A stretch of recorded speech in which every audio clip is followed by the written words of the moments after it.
Good morning, everybody. Thank you for joining us for the Cannabis Legalization What Car Dealers Need to Know webinar.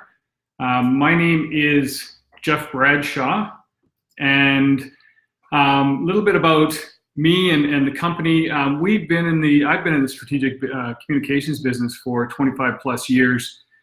We have a company called V Strategies. We started 21 years ago that specializes in creative communications, and then we started a company called V Learning in 2013 that specialized in e-learning and training material, and this is what has led us to the development of the Cannabis Learning Series.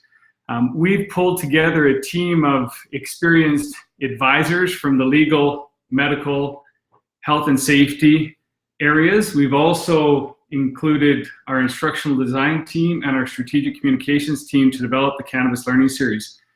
I'm going to take about 30 to 40 minutes here this morning to walk you through some information that will hopefully help you plan for the upcoming cannabis legalization on October 17th, and hope you find it valuable. We will be taking questions throughout. We may not be able to reply to them, but if we don't get to them in the actual webinar, we will follow up with people afterwards. Again, our company, Calgary-based, we have a satellite office in St. John, New Brunswick. The Cannabis Learning Series came about 8 months ago when we had a client ask us about legalization, and we identified the opportunity that a lot of companies are going to be looking for information on how to deal with it with respect to workplace safety, and that is really our focus. Even though our name is the Cannabis Learning Series, we are not a cannabis company, we are a workplace safety company, and that's what we focus in on. So what I'm going to cover off with you today is Cannabis 101, kind of a high-level overview of cannabis itself, and then cover off cannabis in the workplace and the 3 key steps that we recommend companies take. I want to start with a quote that says, "We do not fear the unknown, we fear what we think we know about the unknown," and that's what we find in the cannabis space, is that something a lot of people have assumptions, and these assumptions kind of can dictate their position on the cannabis legalization. Hopefully we can clarify some of that today. Cannabis 101, we'll jump right into it here. We've got a short 60-second video that I'll show you that talks about legalization. I do want to point out that some of the facts in this video need to be updated because things continue to change, but it'll give you a good overview as to cannabis from a legalization standpoint.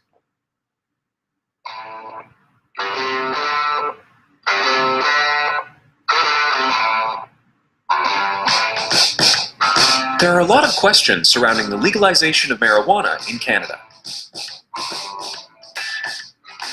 Here are the highlights of the things you need to know. You will be able to buy 5 different cannabis products, which include dry, fresh, oil cannabis, seeds, and plants in most provinces. People of legal age will be allowed to publicly possess up to 30 grams of dried cannabis or its equivalent in non-dried form. The legal age will be 19 in most provinces and 18 in Alberta and Quebec. It is estimated that it will sell for about $10 per gram. The goal is to set a price that will deter people from buying it from the black market. Individuals will be able to grow up to 4 marijuana plants per residence and will be required to be grown inside, with the exception of Manitoba and Quebec, who plan to ban home cultivation. You will be able to buy marijuana through private storefronts, provincially operated entities, or a mix of both. Also, most provinces and territories have said yes to online sales. Packaged edible products won't be commercially available until approximately 1 year after legalization goes into effect. Federal and provincial governments are tightening the rules around impaired driving and bringing in a roadside saliva test to check for drug impairment. Bringing marijuana across borders remains a serious criminal offense, as marijuana laws differ between countries. Possession over the limit will result in tickets for small amounts or up to 5 years in jail for larger amounts. Keep in mind that until marijuana is legalized, the current laws remain in effect, and the laws are subject to change. For more information on cannabis, visit the Government of Canada website. Brought to you by the Cannabis Learning Series. cls.org.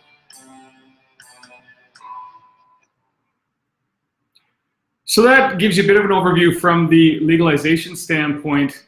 Cannabis is also known as marijuana, weed, pot, ganja, wacky tobacco. There's all kinds of different terms that I'm sure you've heard over the years. It's a very hardy plant that can be grown in almost any climate, also indoors using hydroponics. There's 3 types of cannabis plants. There's the sativa, the indica, and the ruderalis. Now, the ruderalis is one that you won't hear much of, and the reason being is it has no psychoactive component to it, which is why people don't talk about it, and it's really kind of not on the radar for most.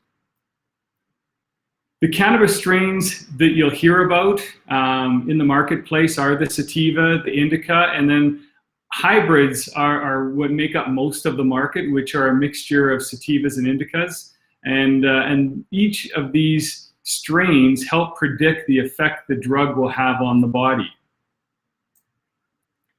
Some of the cannabis strain names that you'll hear, white taco cookies, mimosa, island skunkweed, blue dynamite, pink kush, snow dome, girl guide cookies.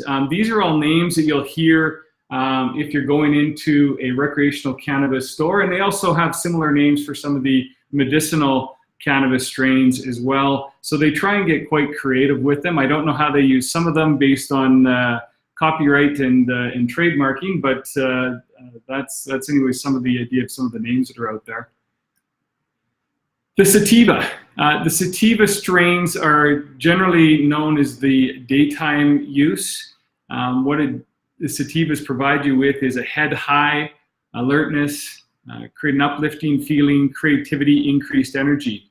From a medicinal standpoint, the qualities they generally are used for is anti-anxiety, antidepressant, treating chronic pain, increasing focus and creativity, and increasing serotonin, which regulates the mood of the body with respect to sleeping, learning, and anxiety and appetite.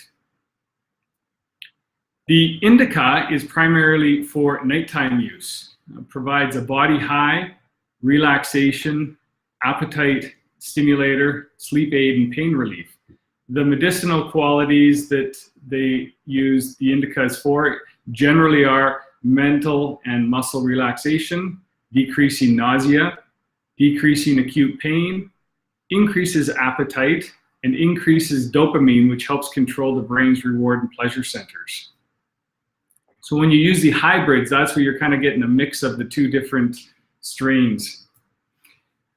There is a big difference between medical and recreational use. Medical cannabis requires an authorization from a medical doctor, and it's used to alleviate symptoms from various illnesses and diseases. It has been legal in Canada since 2001. Recreational cannabis will require no authorization. It will be used similar to alcohol, and it is set to become legal in Canada October 17th of this year. Medical cannabis, a lot of the studies are being done, but the studies are still in the early stages, and so there's a lot of controversy, a lot of unanswered questions in the marketplace. Some people, there's varying opinions depending on who you ask for. We're not pro or anti-cannabis. We're focused on workplace safety. So really what our goal is to take a look at what people are using it for and how can you control it and approach it in a way that's going to make sure that you have a safe work environment and that you minimize any kind of legal issues you may have with employees. So with respect to medical cannabis, some of the research suggests that it is used for, as I mentioned earlier, chronic pain, muscle spasm, nausea and vomiting, inflammation, and anxiety. It can be used to treat and manage symptoms of multiple sclerosis, spinal cord injuries, cancer, HIV and AIDS, arthritis, epilepsy, IBS, insomnia, depression and anxiety, Alzheimer's, glaucoma, and eating disorders. And this is just to name a few, but this is what people are getting authorizations for from a medicinal standpoint.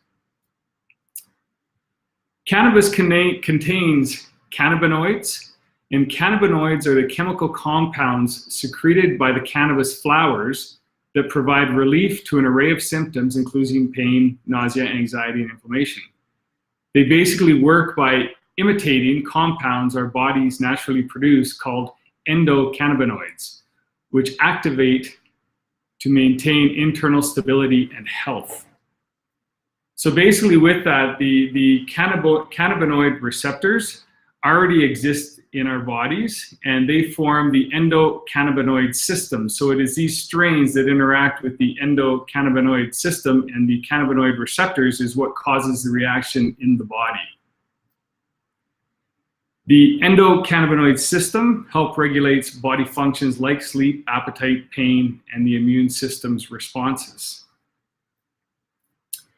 Now, something you've probably heard of, and if you haven't, you'll probably hear quite a bit about it, is there's two primary cannabinoids that you'll hear about. THC, tetrahydrocannabinol, which does contain a psychoactive component to it, and this is the one that causes impairment and gives people the high.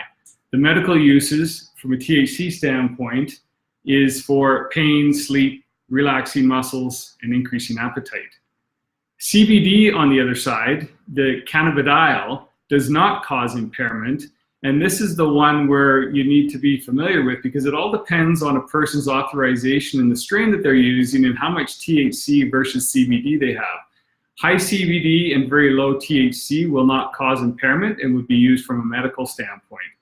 Higher THC, low CBD can also be used, and as I mentioned earlier, generally for nighttime use is where you're finding higher THC strains because it does cause that impairment, so if people are using it for sleep. But you don't want somebody with a high THC coming to work because of the impacts of impairment. So with CBD, some of the medical uses are the reducing anxiety and depression, easing nausea and vomiting, treating neurological disorders, reducing high blood pressure, pain relief, and treating drug addiction. There's over 100 plus cannabinoids, but THC and CBD are really the two primary ones that you'll hear about. Some of the different consumption methods. Most people obviously are familiar with smoking or vaping. You can see by this graph that it shows the onset duration and then the effects duration. So with smoking or vaping, comes on fairly quickly within, kind of 15 to 30 minutes, and will typically last 3 to 4 hours. Edibles, including beverages, takes a little bit longer to take effect, usually up to 2 hours, but the effects will last for up to 6 hours. Topicals, you'll see here, similar to the edibles with respect to a couple of hours, but will last for up to 12 hours. Oils, similar, not as long as of an effects duration, but close. Tinctures, fairly quick to come into effect, but similar to smoking and vaping, a bit of a shorter effects timeline. And then suppositories come on very quickly and last for 7 to 8 hours. One of the questions we get quite a bit of is people get confused with hemp and marijuana. So both marijuana and hemp come from the cannabis family. Hemp has strong fibers, and it's used to make things like ropes, clothing, textiles, building materials. It also produces nutritious consumable seeds filled with essential amino acids, protein, and other valuable minerals. So you may see hemp mentioned on food products in your grocery store, and it's because hemp does not include, has very low THC, so there's no psychoactive component to it, and yet some of the nutritional and manufacturing components of it has made it quite a popular item over the years. But again, people get confused because they both come from the cannabis family, but totally different applications and impacts. So that's kind of the Cannabis 101. The next thing I wanted to jump into is just cannabis in the workplace and the 3 steps that we recommend. So number 1 step that we have is updating your drug and alcohol policy. If you do not have a drug and alcohol policy, please get one. It's amazing the number of companies that we come across that do not have a drug and alcohol policy. It's critical to have one in place, and especially now with recreational cannabis coming into effect. If you do have one, it's important that you review it and you update it. Many drug and alcohol policies will mention things like zero tolerance for any kind of drug paraphernalia, and they do not include medicinal cannabis. And we believe that these are things you need to take a look at. And this is the first critical step that all organizations need to take a look at. So if you have a dealership and you have a policy, make sure you take the step to review it and update it. In your policy, clearly define and outline tolerance level, what is acceptable and what is not, testing rules and procedures if applicable, any disciplinary action, disclosure, and duty to accommodate. And with that, with respect to things like tolerance levels, a lot of companies will say zero tolerance, but you need to define that. Same thing with disciplinary action. If somebody has cannabis at work, what's acceptable and what's not, and what should happen, and also rules around disclosure if somebody has an authorization for medicinal use. Safety-sensitive positions for auto dealerships, in our opinion, this would include anyone working in the shop, obviously, when you're dealing with tools and lifts and vehicles and all the things that you deal with. But ultimately, it's anyone who drives a vehicle for work. So in our opinion, it's pretty much everybody.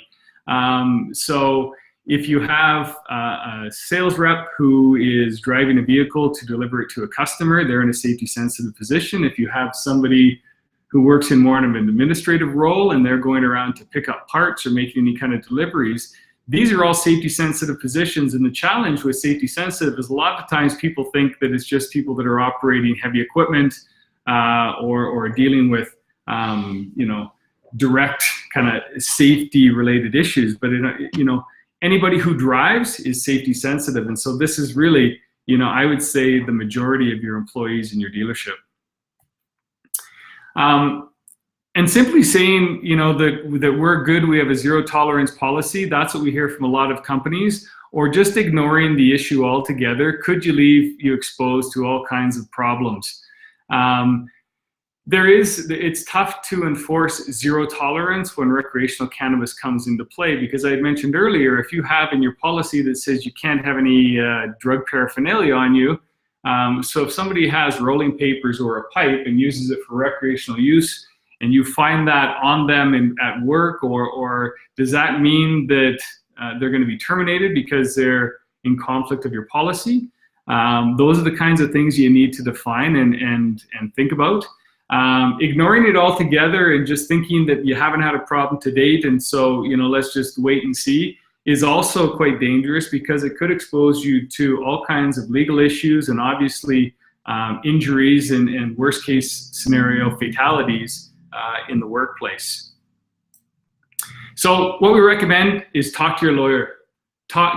Seek legal advice to update your policy. Don't just go online and search for one and get updates or copy somebody else's. We highly recommend that you talk to a lawyer and get some advice, an experienced lawyer who deals with employment law and deals with this type of scenario.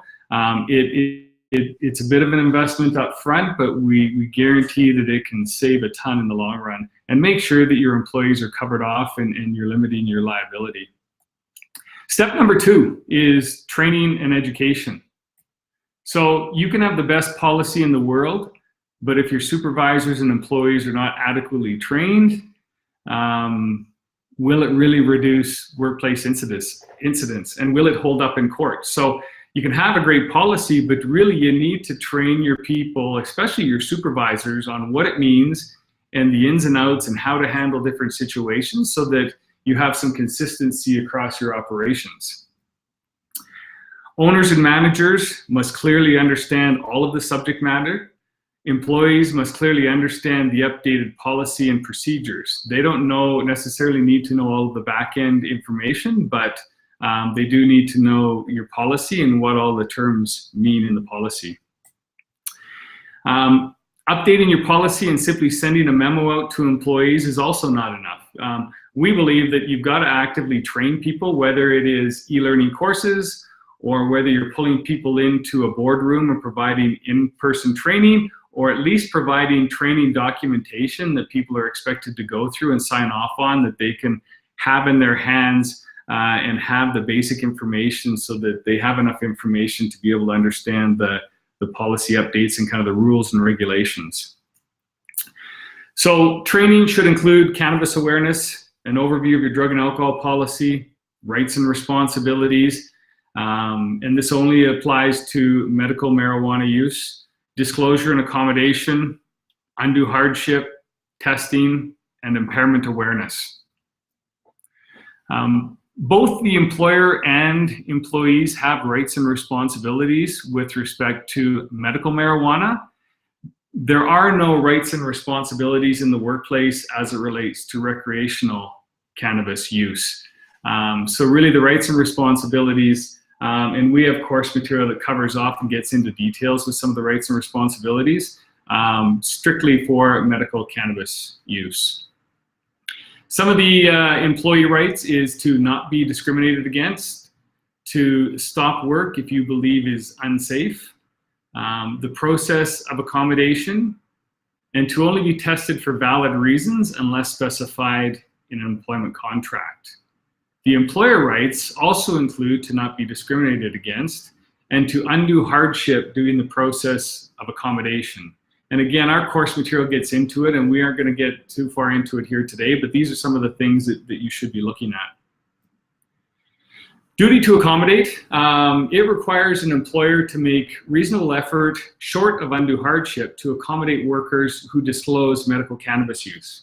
So there needs to be balance between the rights of the employee and that of the employer. Each case requires analysis of competing interests and workplace requirements, and limits to accommodation equal undue hardship. So there's only so much a company is required to do before it starts to cause undue hardship onto the company. But ultimately, every scenario needs to be dealt with individually, and you need to look at the case of each individual and scenario on a case-by-case basis, because you just can't blanket your accommodation guidelines. With respect to drug testing, there's different situations in which drug testing can be incorporated according to Canadian law. There is the opportunity for pre-employment testing. There's also testing for reasonable cause. If an employer reports to work and is in an unfit state and there is evidence of substance abuse. But again, this needs to be very well documented. Again, some of our training material covers off this, but you'd also want to talk to your lawyer with respect to what justifies reasonable cause. Post-incident, so if there's any kind of an accident, you could incorporate drug testing. Post-treatment, so if anybody has been off work due to abuse or there's any kind of disclosure, you can ask for post-treatment testing. And random drug testing is only available if you have it in your employment contract, and this is a very hot topic, so I won't get into it, but random testing is something that you definitely want to talk to a lawyer about. There's all kinds of challenges with drug testing. Some of the methods that are used, the primary methods, the three primary methods are urine, saliva, and hair. There are express versus lab tests, and each of them have their various pros and cons. So with express testing, it's quick, gives you basic a yes or no answer, but it doesn't give you great detail. And that's where the lab testing comes in, where lab testing can give you more detail, but it also takes a longer length of time to get the results. So this is where I mentioned earlier that zero tolerance needs to be very well defined, because with THC, it can stay in your body for up to 2 to 4 weeks after consumption. So if you have a zero tolerance policy and you test somebody, they might have smoked recreational cannabis or consumed recreational cannabis on a Friday night, and the following Friday, they could still have THC levels in their system, but they may not be impaired. So does that mean that they're terminated? And this is where, again, you got to kind of relate to some of the guidelines around what's acceptable and what is not. Something else that I've heard actually is competitiveness for employees, is I think that people will do testing and have a zero tolerance approach to things until the market gets really good, and until you start losing employees to a competitor because they may be a little bit looser with their rules and regulation, which I think is just absolutely unacceptable, but it is the nature of what we're faced with. So I highly recommend you consult with a qualified medical testing company if you're going to go down the road of testing, and there's a number of them out there. And if you had any questions about who to potentially talk to, we can help you out with that as well. Impairment. Impairment is caused by more than just drugs and alcohol. I think this is something, if there's anything good coming out of the recreational cannabis legalization, is that it's putting some more focus on impairment awareness. So things like simple distraction, mental or physical fatigue, trauma, stress, medical conditions, or treatments are all things that can cause impairment with employees. So as much as cannabis is the hot topic right now, alcohol has obviously been a topic for years. We think that it's important that your training for your employees, and especially your supervisors, includes things like other forms of impairment, because you may have somebody who just spent 12 hours driving home from a long vacation, and they're going to show up for work the next morning because they're supposed to, and because of that fatigue, they could actually be impaired at work and cause an incident no different than if they were actually consuming drugs or alcohol. Or somebody going through a divorce, that could cause stress, or if there's a family medical issue, there's stress. So we want to make sure that your training includes things that are more than just drugs and alcohol, and that's the course that we have, that we provide. Our impairment awareness course covers all of that and has a fairly wide range of impairment information. So as I had mentioned, it is shedding a light on impairment awareness, which we think is good, because we think it's important that impairment is recognized in all forms in the workplace. Signs of impairment may include physical signs, obviously odor of drugs or alcohol, glassy or red eyes, unsteadiness, slurring, poor coordination. Could also be frequent or unexplained tardiness, absence, illness, or physical complaints from an employee. Poorly explained errors, accidents, or injuries. Greater time or energy required for tasks. Confusion or memory loss, or difficulty concentrating or recalling details. So these are all forms of impairment awareness that might help you identify somebody who may be impaired outside of simply smelling alcohol or drugs on somebody. So from there, we move on to step 3. And so first step is get your drug and alcohol policy updated. Second step is training and education for your supervisors and employees. And the third step is prevention and awareness campaign. Consistency creates momentum, and consistency creates believers. So we believe that once you've got your policies in place, we think that constant and ongoing promotion of your position with respect to a safe work environment is critical. Launching a prevention and awareness campaign will remind all of your employees of the importance of workplace safety. It will promote the requirement to be fit for duty or fit to work. It provides ongoing training and education through some of the material, and it can reduce workplace incidences due to impairment, and it can also minimize liability for your dealership. So with all of this, if you're training everybody and then you're actively promoting it, what it can do is it can minimize your liability by basically stating that you've provided all the information required for employees. If somebody chooses to come to work impaired and causes any kind of issue, you need to be able to, in a court of law, be able to say, look, we did everything we possibly could to minimize this, and obviously they didn't take our advice, didn't look at the posters, didn't look at the training material, and so it helps you from minimizing your liability. Fit for duty and fit to work are two common terms, and the definition of these terms are: an individual is in a physical, mental, and emotional state which enables the employee to perform the essential tasks of their work assignment in a manner which does not threaten the safety or health of oneself, co-workers, property, or the public at large. If you do not use a term like fit for duty or fit to work, we highly recommend it. These are the logos that we've created as part of our package that can be customized and white labeled to match the branding of your company. And it's just a constant reminder to employees that regardless, you need to be fit for duty. So if somebody goes and injures himself playing a sport the night before and they're in extreme pain, if they come to work, they may not be fit for duty. And so these are things that go much further beyond drugs and alcohol. Some of the posters that we've created are ones that can be posted up and around your work site. Again, just a reminder to people that impairment at work is unacceptable and safety is of the utmost importance. And these are just some of the ones of a series of posters that we've created as part of our package.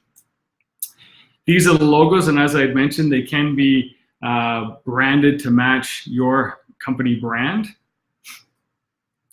So in summary, the 3 steps, as I had mentioned earlier, are updating your drug and alcohol policy, train and educate your employees, and then prevention and awareness promotion. And if you follow these 3 steps and you're educated on it, we think you're going to have a better chance of having a safe work environment and minimizing risk.